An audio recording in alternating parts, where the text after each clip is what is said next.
Muy bienvenidos de nuevo al estudio sistemático del libro de los Efesios. Nos encontramos ya en el capítulo 7 de la serie, en la cual estamos estudiando, analizando, reflexionando sobre este texto que fue enviado a una comunidad religiosa que necesitaba el consejo del apóstol Pablo. Para ello vamos a empezar orando, como cada día, para que nuestra mente podamos ponerla de forma voluntaria en manos del Espíritu para que pueda trabajar, invitarle a que entre en nuestra vida y en nuestra existencia. Oremos. Bendito bondadoso Dios que estás en los cielos, santificado sea tu nombre, Señor. Te agradecemos el privilegio de ser hijos tuyos. Te agradecemos, Señor, el privilegio de poder seguir caminando contigo y te damos las gracias por ello. Gracias por tu amor, gracias por tu misericordia. Gracias, Señor, por todo lo que tú nos das y nos concedes cada día. En tus manos ponemos este programa, nuestra mente y nuestro corazón. En el dulce nombre de Jesús. Amén. Pues, como acabamos de comentar, continuamos con el estudio. Lectura del libro de Efesios, sistemática y exegética, intentando llegar a esa aproximación lo más posible de lo que el apóstol quiso comentar, quiso decir cuando envió esta carta. El título de hoy, el tema 7, los versículos 14 al 21 del capítulo 3, intercesión por la comunidad de creyentes. Es bueno recordar que la intercesión es una autopista de doble sentido. Una autopista grande, de muchos carriles. Pero la intercesión conlleva forzosamente la respuesta individual a la oración colectiva. O dicho de otra manera, podemos estar orando en público, en grupo, con toda nuestra buena intención y dedicación al Señor, pero no tendrá efecto si individualmente cada uno de los que están participando pone su corazón en manos de Dios a través de Jesús. La intercesión tampoco es milagrosa. La intercesión es relacional, es estar en contacto con Jesús y a través de Jesús con el Padre. La verdadera religión no consiste en un impulso pasajero y tampoco repentino, sino que es un hábito de pensamiento y acción basado en la santa y eterna verdad de la palabra de Dios como revelación divina. La adoración también es verdadera religión. La intercesión también es verdadera religión, que va en ese sentido que decíamos, de Dios hacia nosotros es una autopista de infinidad de carriles.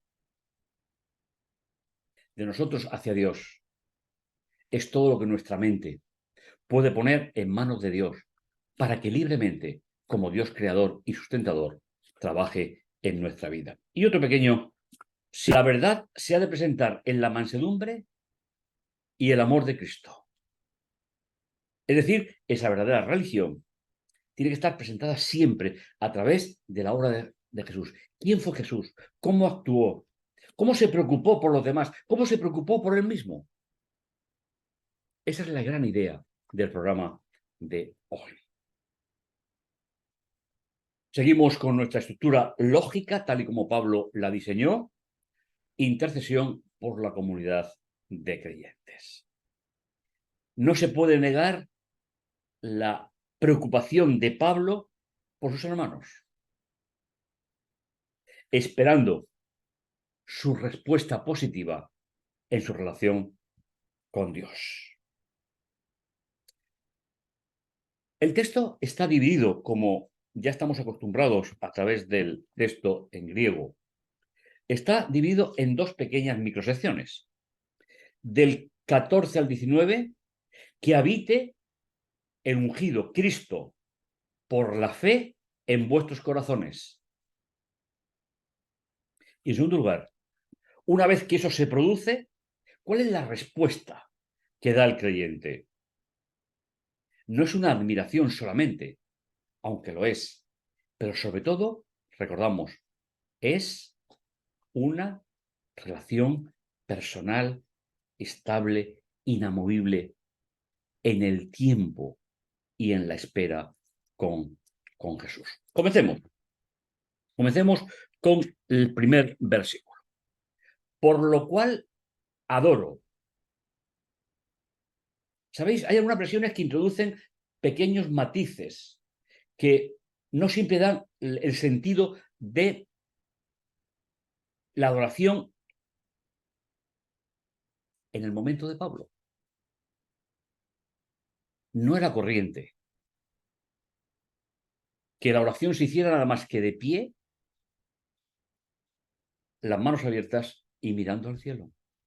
Esa era la forma en la cual se oraba en la época de Jesús. Y no sabemos si eso había cambiado o variado en algún matiz en los creyentes que habían aceptado a Jesús desde fuera, es decir, desde el mundo gentil. En todo caso, la adoración y la veneración son exclusivamente de Dios.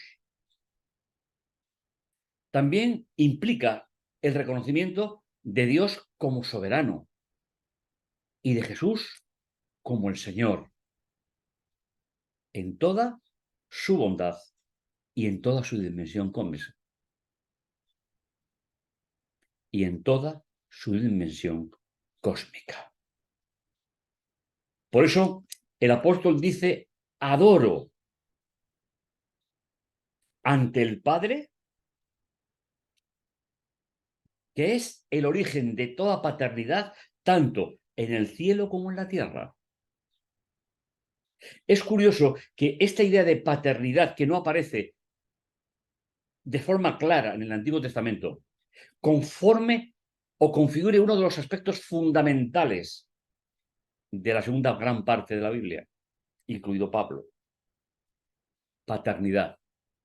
A través de Jesús hemos sido adoptados como hermanos suyos.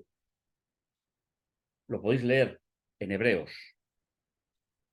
Y a partir de ahí, en tanto que ese Dios hecho ser humano durante un periodo de tiempo, se convirtió en hermano nuestro.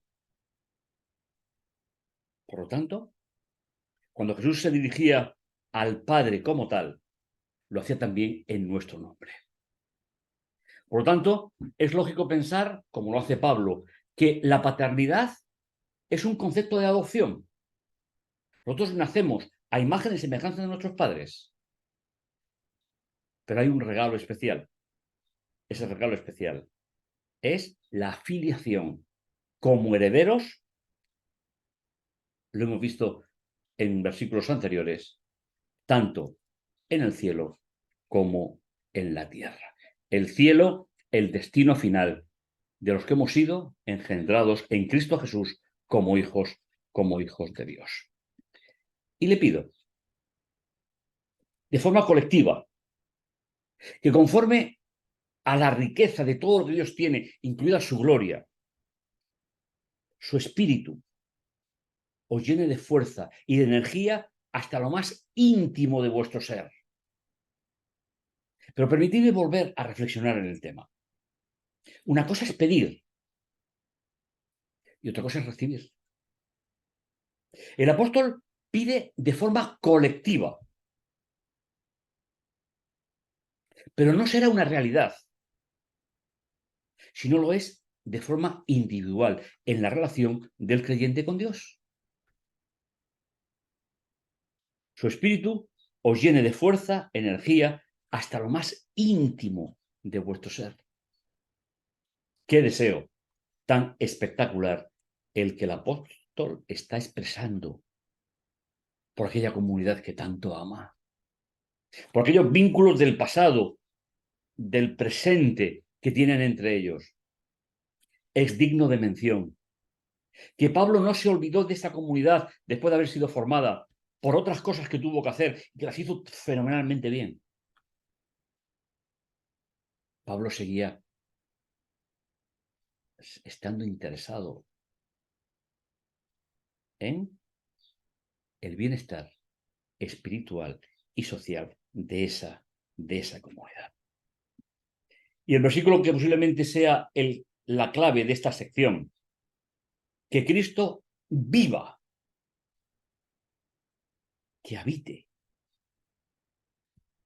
¿Y cuál es el medio para que Él pueda habitar o vivir en nuestra vida? Es solo a través de lo que hemos traducido y estamos acostumbrados a ello por fe. Es decir, ser estable, permanecer quieto por haber establecido una relación personal con Jesús. Esa es la única forma en que Jesús pueda vivir en tu vida. Porque no puede ser de forma colectiva. De forma colectiva será el resultado de la unión de diferentes experiencias personales con Cristo. Que sea el centro de vuestra vida y que el amor que Él tiene hacia nosotros y que fue demostrado cuando vino a este mundo, porque de tal manera amó Dios al mundo, que envió a su Hijo, para que todo que en Él crea no se pierda, mas tenga la vida eterna. Por eso, el apóstol expresa que la dimensión más amplia de la experiencia cristiana es esa relación personal y estable con Jesús.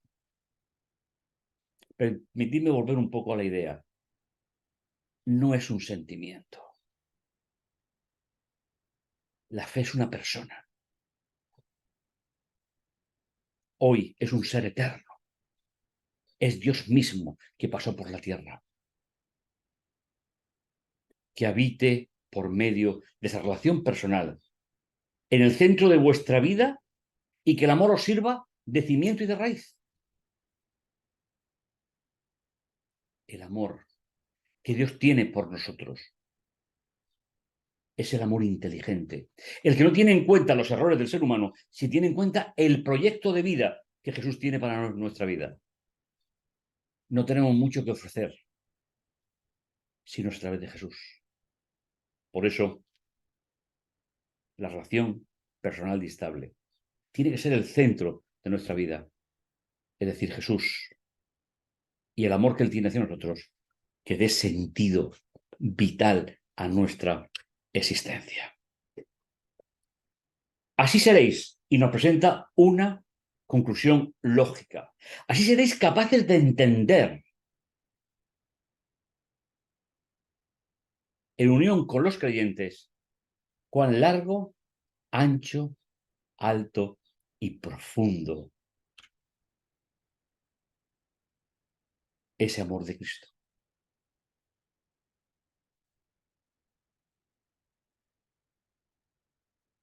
Por mucho que lo repitamos, nunca será suficiente para que entendamos el regalo. ¿Qué puedo ofrecer yo a Dios que sea válido para mi salvación? Solo mi vida. No lo que hago. No mis obras. No tienen ningún valor.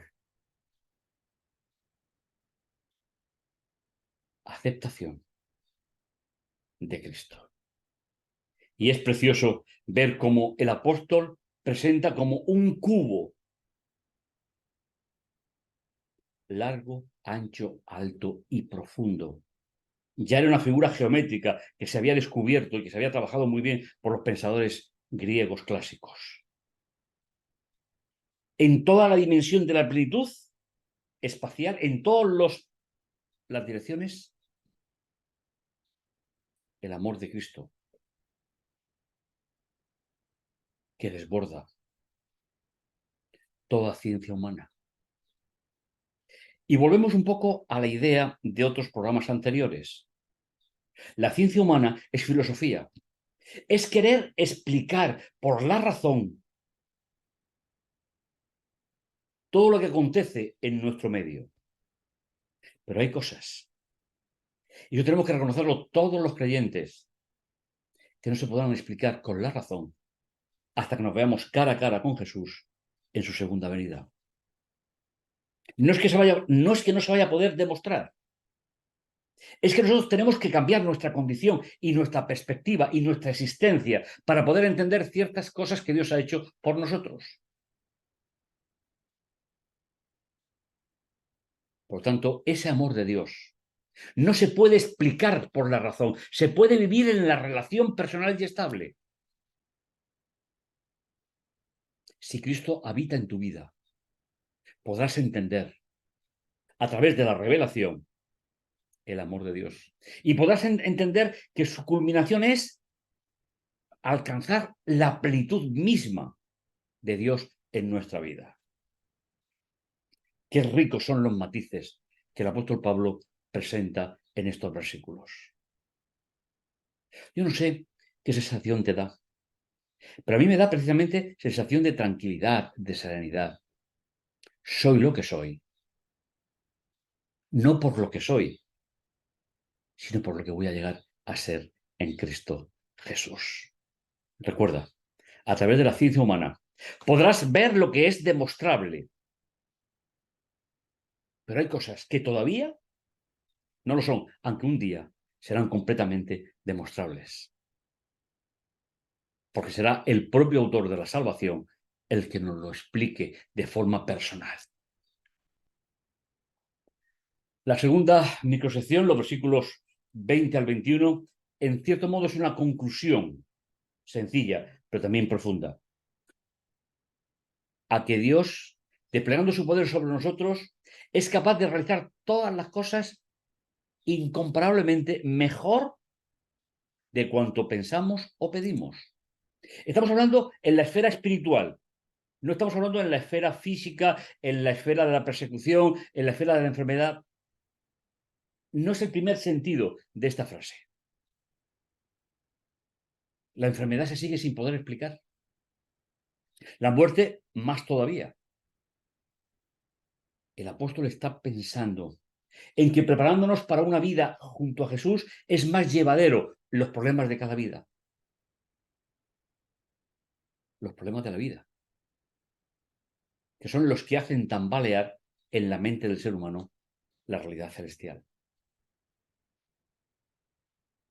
Las cosas incomparables mejor de cuanto podemos pensar y bajo la incapacidad de lo que nosotros pedimos. Y finalmente, la asamblea de creyentes, como dijimos ya en el programa anterior, la iglesia en el original significa la asamblea de creyentes convocada. No es un sitio, no es un lugar, porque donde hay dos o tres reunidos, Él está en medio de nosotros. Es igual que estemos en un edificio lujoso, que estemos debajo de un árbol.